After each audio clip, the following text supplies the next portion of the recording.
2 years had passed since Supreme Overlord Quental left Earth in defeat, and the galaxy looked nothing like it had before.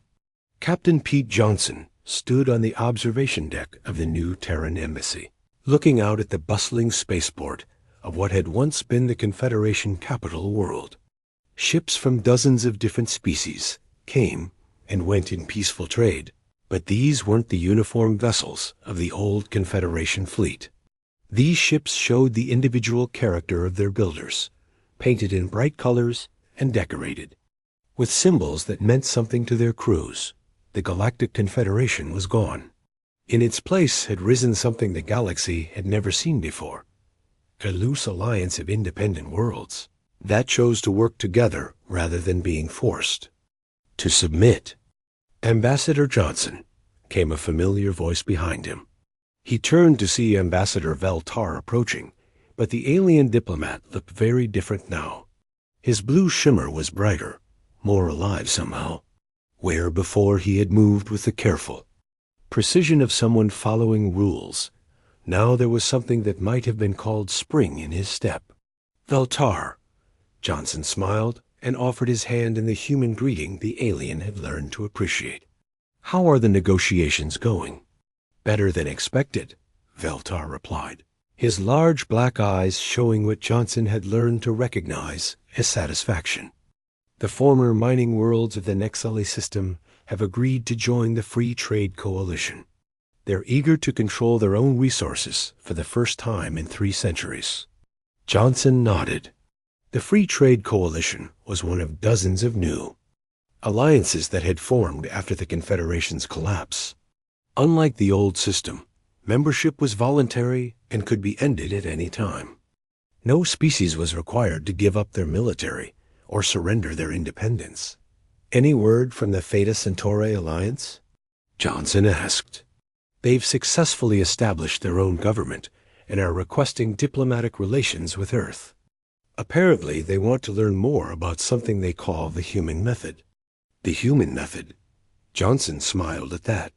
Across the galaxy, the simple act of saying no had become a philosophy studied in universities and debated in government halls. Species that had forgotten what independence meant were rediscovering the power of choice.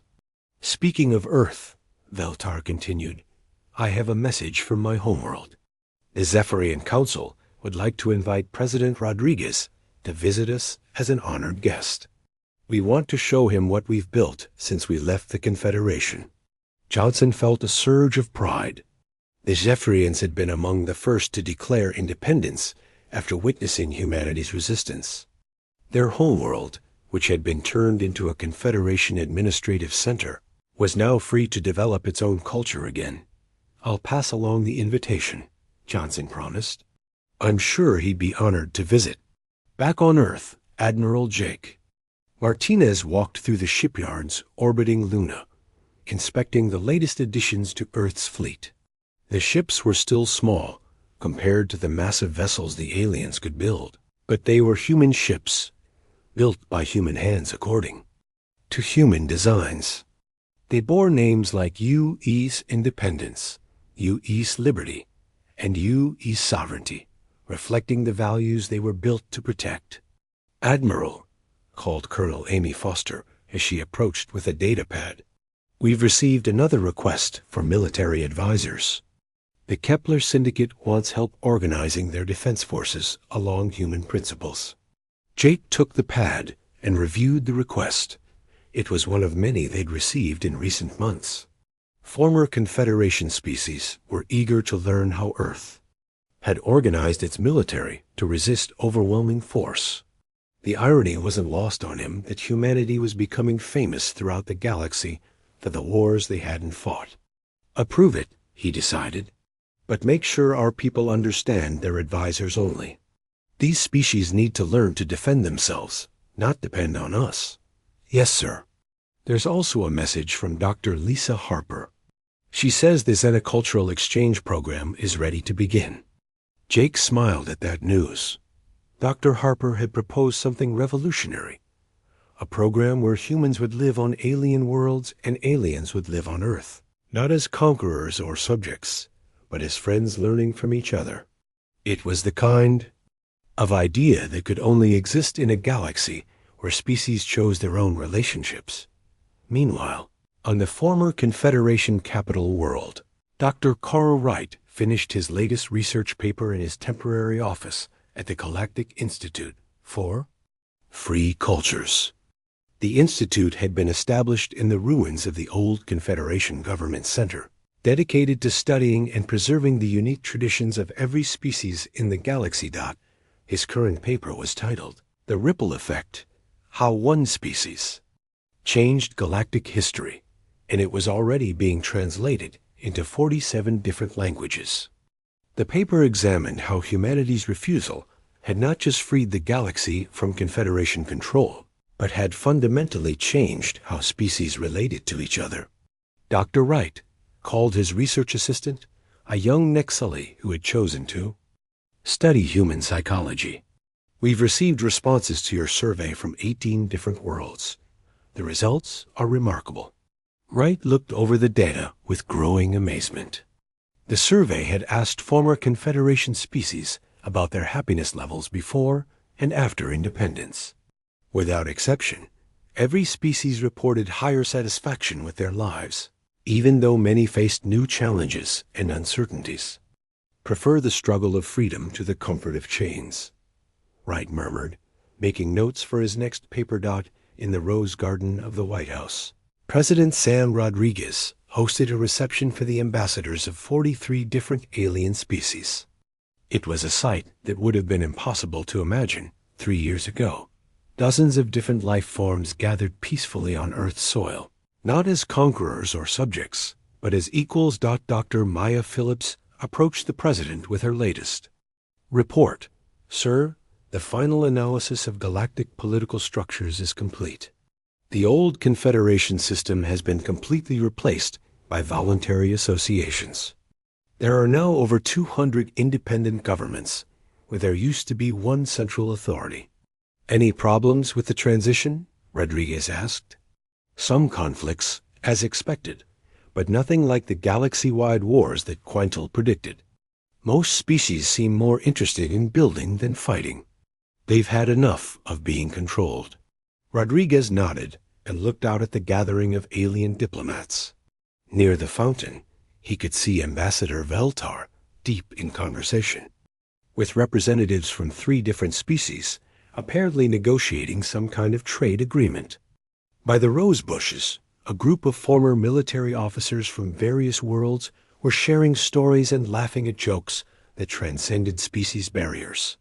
Maya, he said quietly, do you think we made the right choice? Dr. Phillips followed his gaze across the garden. Mr. President, look around you. 3 years ago, these species were all subjects of an empire that had ruled for 2,000 years. Today, they're free beings making their own choices about their own futures. How could that be wrong? As the evening progressed, President Rodriguez was approached by a small delegation led by a being he didn't recognize. The creature was tall and slender, with silver skin that seemed to absorb light rather than reflect it. President Rodriguez, the being said in careful English, I am Speaker Zixthel of the Outer Rim Territories. We represent 15 species that were never contacted by the old Confederation. We have traveled here to thank you. Thank us? For what? For showing the galaxy that empires fall when people refuse to accept them. Our worlds were next on the Confederation's list for contact and integration. Because of your example, we were able to form our own alliance and meet them as equals rather than as potential subjects. Rodriguez felt the weight of responsibility and pride in equal measure. Speaker Zixthel, we simply chose to remain free.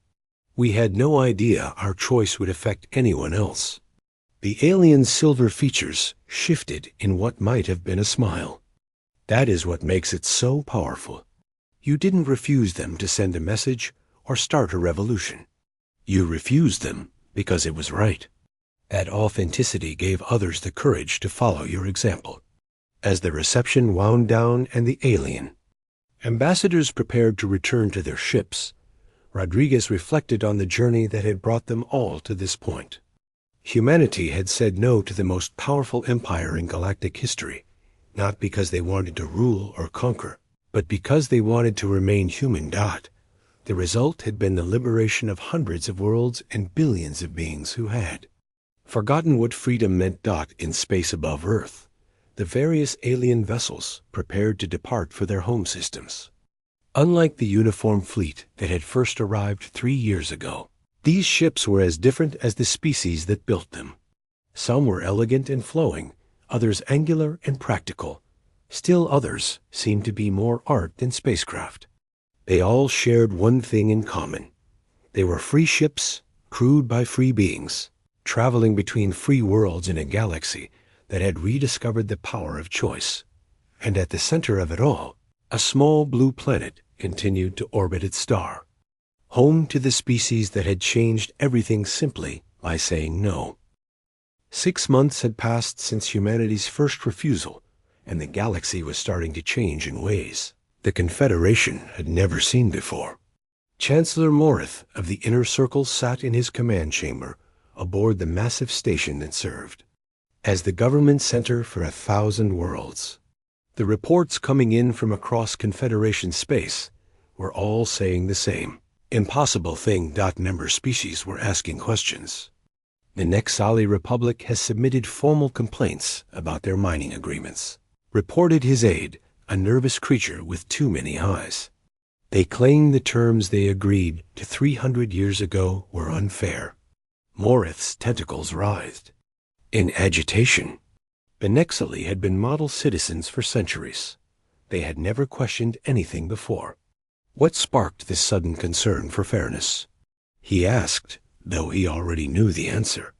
They referenced something called the Earth example, Chancellor. They want to know why humans were offered better terms than they received. The Earth example. That phrase was spreading across the galaxy like a virus. Every day brought new reports of member species demanding to know why the humans had been offered deals that seemed generous compared to the surrenders they had made. Sir, his aide continued, the Helian Federation is also requesting renegotiation of their tribute arrangements. They're using the same phrase. Morith turned to look out at the stars through the massive viewport. Somewhere out there, orbiting a small blue planet, a Confederation fleet was still trying to convince one stubborn species to accept what every other race in the galaxy had taken gladly. The irony was bitter. By offering the humans increasingly better deals, the Confederation had accidentally revealed how badly they had been treating everyone else. What about the humans themselves? Morith asked. Any change in their position? Ambassador, Veltar reports that they have refused our latest offer. We offered them full membership with voting rights and autonomous zones for their population. Morith's tentacles went still. Full membership with voting rights was something that had never been offered to a newly contacted species. Some member races had been waiting centuries for such privileges. And their response? The same as always, Chancellor. No. High Counselor Zex High of the Arcturian hegemony materialized in the chamber as a hologram. His crystalline form was flickering, with stress patterns that Morith had learned to recognize over their long association. Morith, we need to discuss the human situation, Zex High said without greeting.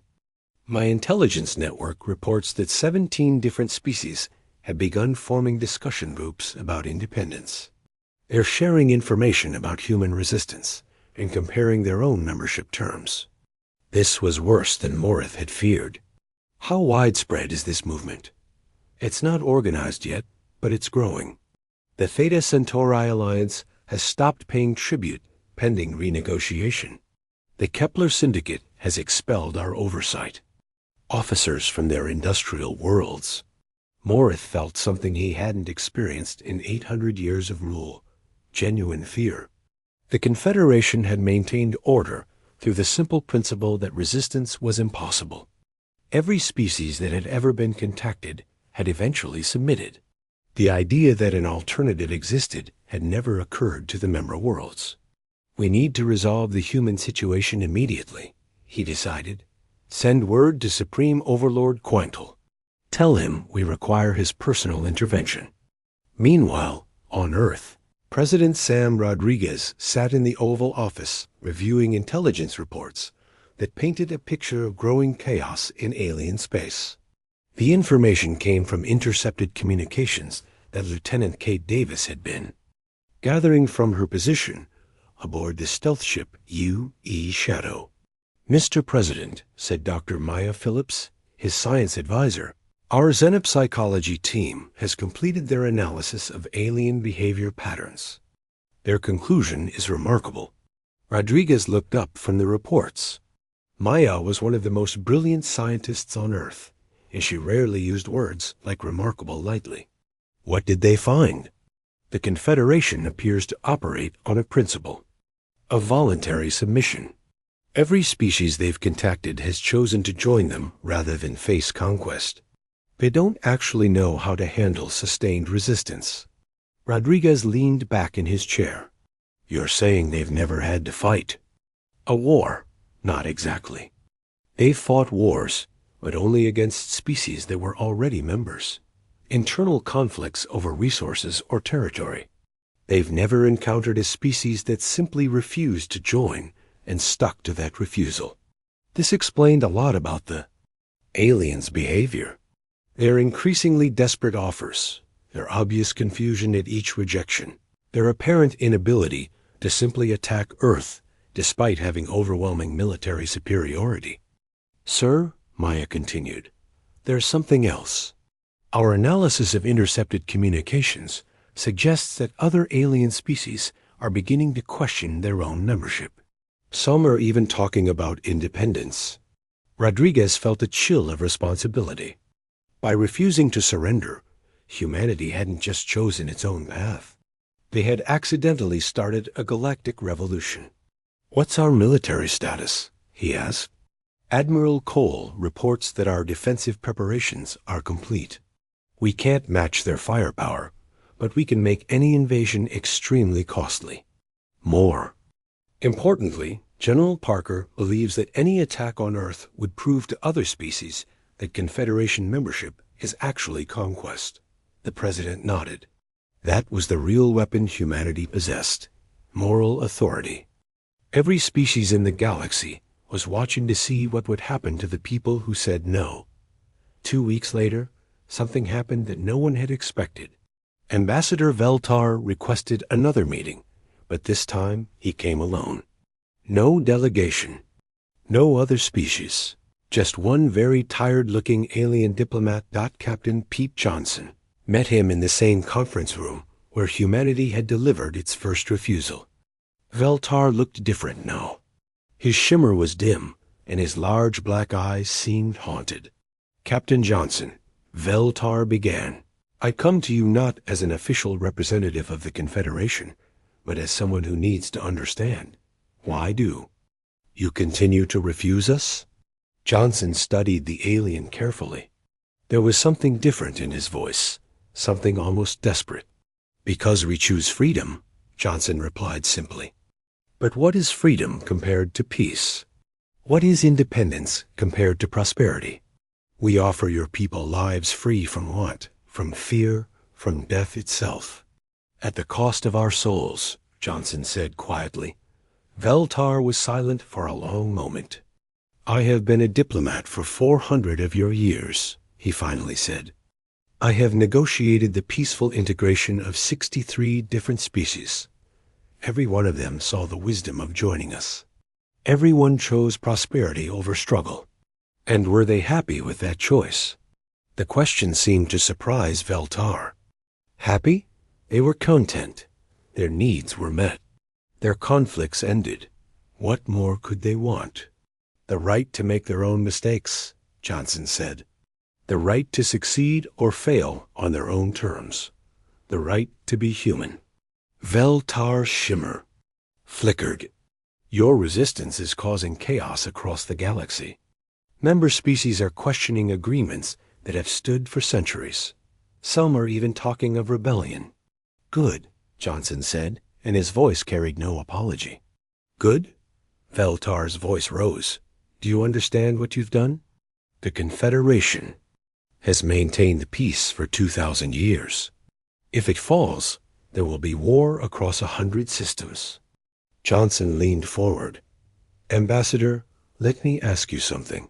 When your people first joined the Confederation, were they given a choice? Veltar was quiet for so long that Johnson wondered if he would answer. When he finally spoke, his voice was barely a whisper. No, we were not. The meeting ended shortly after that. As Veltar prepared to leave, he turned back to Johnson one last time. The Supreme Overlord is coming, he said. Quintal has ruled the galaxy for 8 centuries. He has never been refused anything. Johnson nodded calmly. Then I guess it's time he learned what the word no means. After the alien diplomat left, Johnson sat alone in the conference room and wondered if humanity had just declared war on the entire galaxy. Outside, Earth's defenses waited silently in the darkness, ready to prove that some things were worth fighting for, even against impossible odds. 1 year had passed since first contact, and the galaxy was falling apart. Admiral Jake Martinez stood on the bridge of his flagship, the UES Liberty, watching as the largest alien vessel he had ever seen approached Earth. The ship was so massive that it blocked out stars as it moved, a dark mountain of metal and crystal that dwarfed even the biggest Confederation vessels already in orbit. Sir, reported Lieutenant Kate Davis from her sensor station, that thing is 12 kilometers long and 4 kilometers wide. Our computers can't even calculate how much firepower it's carrying.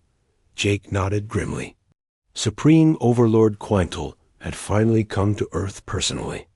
In the year since humanity's first refusal, the situation had spiraled completely out of control. Intelligence reports from across the galaxy painted a picture of chaos that no one could have predicted. The Theta Centauri Alliance had declared complete independence 3 months ago. The Kepler Syndicate had formed a military coalition with 6 other systems and was actively fighting Confederation forces. Dozens of member species had stopped paying tribute and expelled Confederation overseers from their worlds. Some estimates suggested that nearly a quarter of all Confederation members were in open rebellion, all because one small planet had said no. Admiral, came the voice of Colonel Amy Foster from the communication station. We're receiving a transmission from the approaching vessel. The alien leader is requesting a personal meeting with President Rodriguez. Just him? No, sir. He's demanding that all of Earth's leaders be present. He says this is humanity's final chance to join the Confederation peacefully. Jake felt his jaw tighten. Final chance. The threat was clear enough. Patch me through to the president. Within hours, an unprecedented gathering took place in the Rose Garden of the White House. Never before had so many world leaders assembled in one place. Presidents, prime ministers, chancellors, and kings sat in chairs arranged in a large circle on the lawn. At the center stood a single chair that remained empty, waiting for Earth's most important visitor. President Sam Rodriguez checked his watch nervously.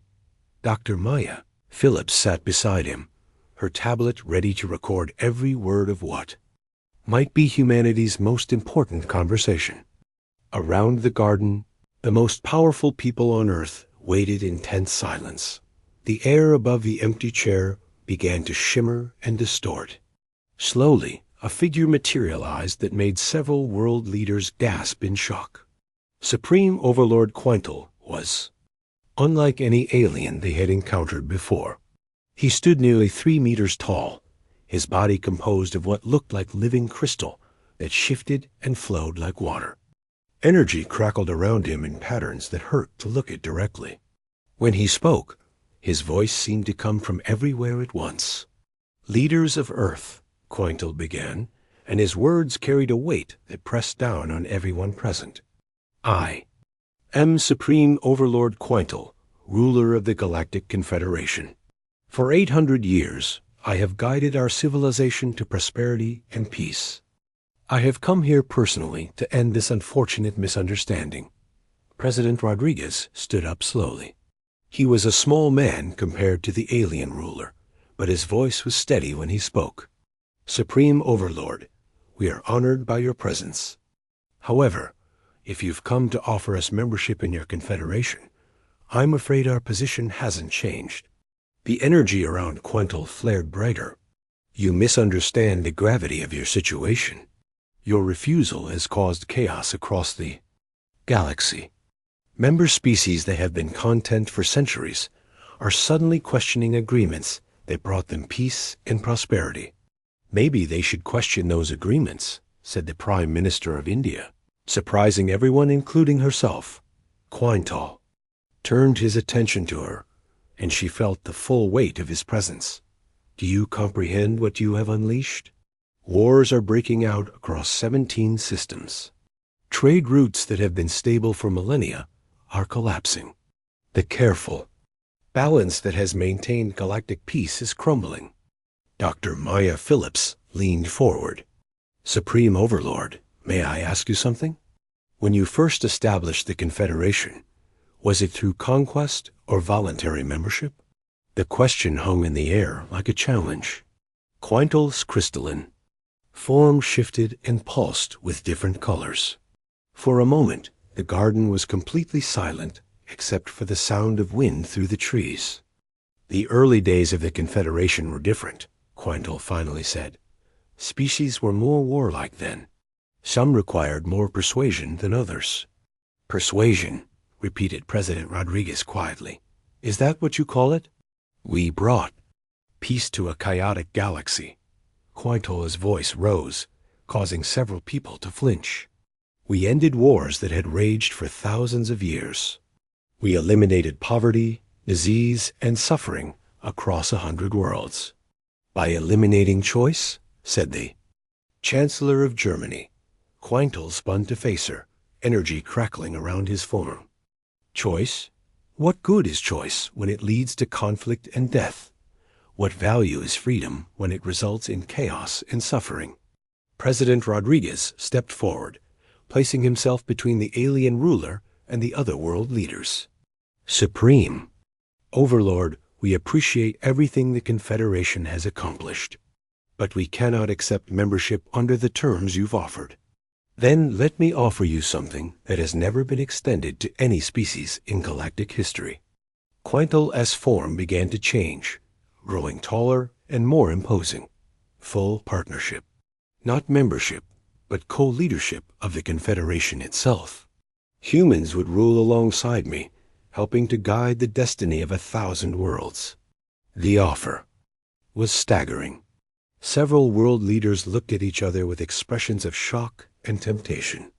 Co-rulership of the galaxy was power beyond anything humans had ever dreamed of. President Rodriguez was quiet for a long time, considering the weight of the decision.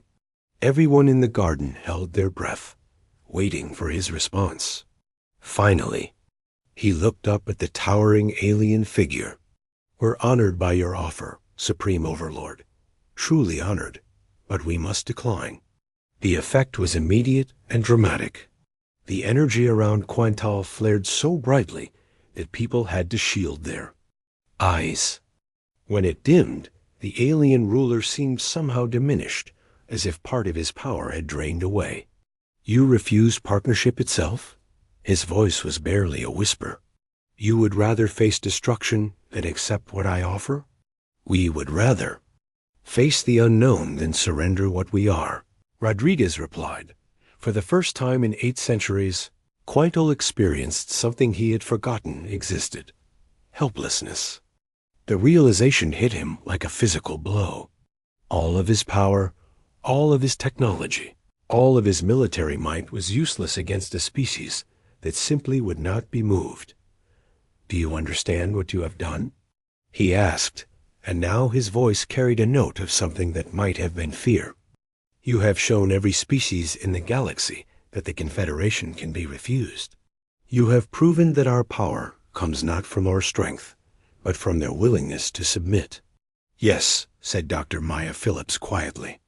"We understand exactly what we've done." Quintel's form began to fade as he prepared to return to his ship. Before he completely disappeared, he spoke one last time. "The galaxy will burn because of your choice. When civilizations fall and billions die in the wars that follow, remember that you could have prevented it all with a single word." "Yes," President Rodriguez said to the empty air where the alien ruler had stood. "We could have said yes. But then we wouldn't be human anymore." As the massive alien dreadnought pulled away from Earth, leaving the planet's defenses untested, the leaders of humanity sat in the Rose Garden and contemplated what they had done. They had not just refused an offer of power.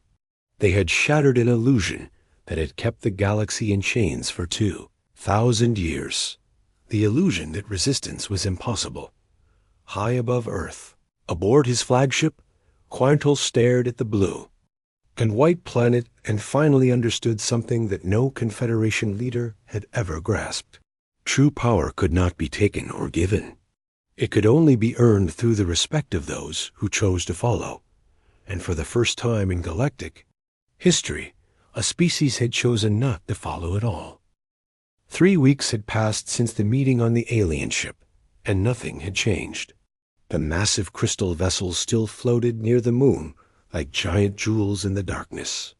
Admiral Beth Cole stood in the war room deep beneath the Pentagon, studying the holographic display that showed every alien ship in perfect detail. "They're not moving," said General Steve Parker, commander of the Marine Corps. He was a big man with gray hair and scars from the border wars, just sitting there watching us.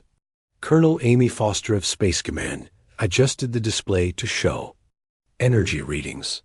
"They're scanning, though. Every few hours they sweep our defensive positions with some kind of sensor array." Beth nodded grimly. She had been expecting this. The aliens were trying to understand Earth's military capabilities. What worried her more were the intelligence reports from Lieutenant Kate Davis aboard the stealth ship U.E.'s Shadow. "What's the latest from our reconnaissance?" Beth asked. Kate's voice came through the secure communication link from orbit.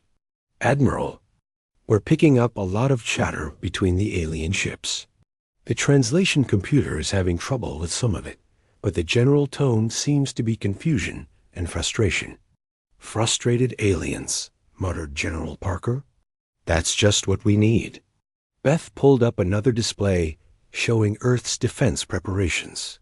Military bases around the world had quietly moved to high alert. The orbital defense platforms were fully armed and operational. Every nation on Earth had agreed to work together for the first time in human history. The irony wasn't lost on her that it took an alien threat to finally unite humanity. "Ma'am," said Colonel Foster, "we're getting word that another alien delegation is requesting permission to land." "Different from the first group?" "Yes, ma'am. These ships are darker, more angular. They're broadcasting on military frequencies." Beth felt her stomach tighten. Military frequencies meant these weren't diplomats. 2 hours later, she found herself in the same conference room where Captain Johnson had delivered humanity's first refusal. This time the aliens across the table looked very different. Where Ambassador Veltar had been graceful and shimmering, these creatures were built for war. The leader called himself War Prime Kreldok of the Vorthan Collective. He looked like someone had crossed a rhinoceros with a tank. His hide was thick and gray, covered in natural armor plates. When he spoke, his voice sounded like grinding stone. "Humans," he began without any pleasantries, "you have caused significant disruption to Confederation operations. We are here to offer you revised terms." Dr. Carl Wright, Earth's chief anthropologist, sat beside Beth taking notes. He had studied every piece of information they had about alien psychology. His assessment was troubling. These aliens had never learned to take no for an answer. "We're listening," Beth said carefully, Kreldok's small eyes fixed on her. The Confederation Council has authorized new concessions. You may keep 50% of your population on your homeworld. Your military forces may remain intact for ceremonial purposes. Your governmental structures may continue to exist as cultural institutions. Beth kept her expression neutral, even though every word made her angrier. Ceremonial purposes. Cultural institutions. They were talking about humanity's independence. Like it was a quaint hobby. And in return, she asked, you submit to Confederation authority in all matters of real importance. Defense, technology, trade, expansion. The Confederation will handle these burdens so your people can focus on art and entertainment. The aliens seemed to think this was generous. Beth noticed that several other creatures around the table were nodding in agreement. To them, this probably was a good deal. Dr. Wright leaned forward. War Prime Kreldoc, may I ask what happened to your own people when they joined the Confederation? Kreldoc's armor plates shifted slightly. The Vorthen homeworld was experiencing resource depletion when we were contacted. The Confederation helped us relocate our population to more suitable worlds. And your original planet? It continues to serve Confederation mining operations very efficiently. Beth and Dr. Wright exchanged a quick look. Strip-mined. The aliens had strip-mined this creature's homeworld and convinced him it was help. We appreciate the revised offer, Beth said slowly, but I'm afraid our position hasn't changed. We must decline. The sound that came from several aliens around the table couldn't be translated by any machine. It was pure shock and disbelief. You refuse again? Asked a creature that looked like it was made of living crystal. These terms are unprecedented in their generosity. We're sure they are, Dr. Wright said diplomatically. But humanity has chosen to remain independent. Kreldoc's armor plates began to shift and click in what was clearly agitation. You do not understand the benefits of Confederation membership. Let me show you. The War Prime activated some kind of device, and suddenly the air above the table shimmered. Images appeared showing beautiful worlds with gleaming cities. Alien beings walked through parks and gardens, all looking peaceful and content. This is Nexus Prime, capital of the Nexili Republic. Before joining the Confederation, they were a war-torn system of feuding colonies. Now look at them. The images were impressive. The cities were clean and efficient. The people looked healthy and happy. But Beth noticed something that chilled her. They all looked the same, she said quietly. Pardon? The Nexali people in your images. They're wearing identical clothes, living in identical buildings, even walking in the same patterns. Where's their individuality? Kreldoc seemed confused by the question. They have been optimized for efficiency and happiness. What need is there for chaos and difference? Beth stood up, and Dr. Wright rose with her. Around the table, the alien delegation watched them with growing alarm. War Prime Kreldoc, Beth said formally, we thank you for your time and for these revised offers. However, our answer remains the same. Humanity declines membership in the Galactic Confederation. But you cannot. The crystal being's voice was almost a shriek. No species has ever refused Confederation membership twice. It is not done. Well, said Dr. Wright with a slight smile, you learn something new every day. As they walked toward the exit, Beth heard the aliens behind them break into what sounded like arguing. Multiple voices spoke at once in different languages, all expressing the same thing, complete bewilderment. Back on Earth, the news of the second refusal spread quickly through government channels. President Sam Rodriguez called an emergency session of the United Nations Security Council. World leaders who had been nervous about humanity's first rejection now began to understand the stakes. They came back with a worse offer, Beth reported to the assembled leaders via secure video link. They're not trying to negotiate with us. They're trying to find a way to make us surrender that we'll accept. And if we keep refusing? Asked. The Prime Minister of Britain, Beth, looked at the display showing the alien fleet. More ships had arrived during the negotiations. The force orbiting Earth now numbered over 100 vessels. Then I think we're going to find out what happens when an unstoppable force meets an immovable object. High above Earth, aboard the Confederation flagship, Ambassador Veltar received a priority communication from the Galactic Council. The message was brief, but carried the weight of 2,000 years of tradition. Find a way to make them accept. Failure is not an option. The stability of the entire Confederation depends on it. Veltar looked out at the blue and white planet below and wondered, for the first time in his long career, if perhaps the Confederation had finally encountered something it couldn't control. Jake Martinez stood on the bridge of the USS Defiance and watched something that no human had ever seen before. The alien ships hung in space like giant crystal flowers, each one bigger than New York City. They had appeared 3 days ago without warning, their hulls catching sunlight and throwing it back in rainbow patterns that hurt to look at for too long. "Sir, we're getting another transmission," said Lieutenant Kate Davis from her station. Her voice was steady, but Jake could hear the tension underneath. Everyone on the bridge felt it. This was the moment that would change everything for humanity. Jake nodded and straightened his uniform. Put it through. The main screen flickered and showed something that made several crew members gasp. The alien looked almost human, but not quite right. Its skin was pale blue and seemed to shimmer like water. Its eyes were too large and completely black. When it spoke, the words came through the translation system in perfect English, but with a strange musical quality. "Greetings, people of Earth. I am Ambassador Veltar of the Zephyrian Empire. We represent the Galactic Confederation, a union of civilized worlds that spans this entire sector of space. We have come to welcome you into our community."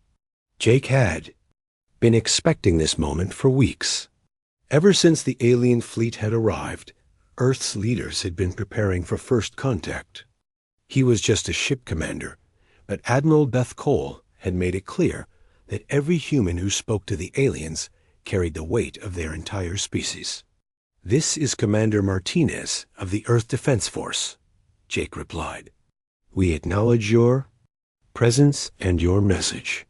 Our leaders are prepared to meet with you." The alien's face did something that might have been a smile. "Excellent. We have prepared a neutral meeting space aboard one of our vessels. Your representatives will be completely safe, we assure you." 2 hours later, Jake found himself aboard an alien ship that defied every law of physics he knew. The corridors were made of the same crystal material as the hull, and they seemed to glow from within. Gravity worked perfectly, even though he couldn't see any rotating sections. The air tasted clean, and somehow Sweet Captain Pete Johnson walked beside him, along with Dr. Lisa Harper, Earth's best xenobiologist. They had been chosen to represent humanity in this first meeting. Behind them came a small security detail. Though Jake doubted their weapons would be much use if things went wrong, the meeting room was enormous, with a ceiling that seemed to stretch up forever. Around a table that looked like it was carved from a single piece of diamond sat 12 different alien species. Jake had studied the preliminary reports, but seeing them in person was overwhelming. There was Ambassador Veltar, still shimmering blue. Next to him sat something that looked like a walking tree with too many arms. Across from them was a creature covered in silver scales that reflected the room's strange light. At the far end sat something that might have been made of living metal, its surface constantly shifting and flowing. "Please be seated," said Veltar, gesturing to 3 chairs that had clearly been made for human proportions. "We have much to discuss." Captain Johnson took the center seat. He was a veteran negotiator who had handled trade agreements with dozens of Earth nations. But Jake could see the strain in his shoulders. This was beyond anything he had trained. 4. We are honored by your invitation, Johnson said carefully. What exactly does membership in your confederation involve? Veltar's black eyes seemed to light up. Oh, you will find our terms most generous. Membership brings many benefits. Access to faster-than-light travel technology. Medical advances that will extend your lifespans by centuries. Energy sources that will power your world forever. Dr. Harper leaned forward slightly. And what would Earth need to provide in return? Very little, said the tree-like alien in a voice like wind through leaves. You would simply need to surrender. Your military forces to Confederation oversight. All weapons of war would be turned over to us for disposal. Jake felt his jaw tighten, but kept his expression neutral. Veltar continued smoothly. Additionally, your technological development would need approval from our Science Council. We have learned that uncontrolled advancement often leads to unfortunate accidents. What about our population? Johnson asked. Ah, yes, said the silver-scaled creature, speaking for the first time. Its voice sounded like metal scraping against stone. Earth is quite overcrowded by Confederation standards. We would relocate 90% of your people to suitable colony worlds where they could live more comfortably. The room fell silent. Jake could see Johnson's hands grip the edge of the table. Let me make sure I understand, Johnson said slowly. You want us to give up our military, submit all our research to your approval, and move most of our people off Earth. Precisely, said Veltar, and his shimmer seemed to brighten. In return, you gain the benefits of Confederation membership. No more war, no more disease, no more want. Your people will live in peace under our guidance. Johnson was quiet for a long moment. Jake could see him thinking, weighing options that no human had ever faced before. The alien representatives waited patiently, clearly confident in what his answer would be. Finally, Johnson looked up and met Veltar's black eyes. No. The word hung in the air like a physical thing. Several of the aliens made sounds that the translator couldn't handle, producing only static. Veltar's shimmer flickered and dimmed. I beg your pardon? The ambassador said. No, Johnson repeated, his voice stronger now. We decline your offer. The tree-like alien made a rustling sound that might have been laughter. Perhaps you did. Not understand.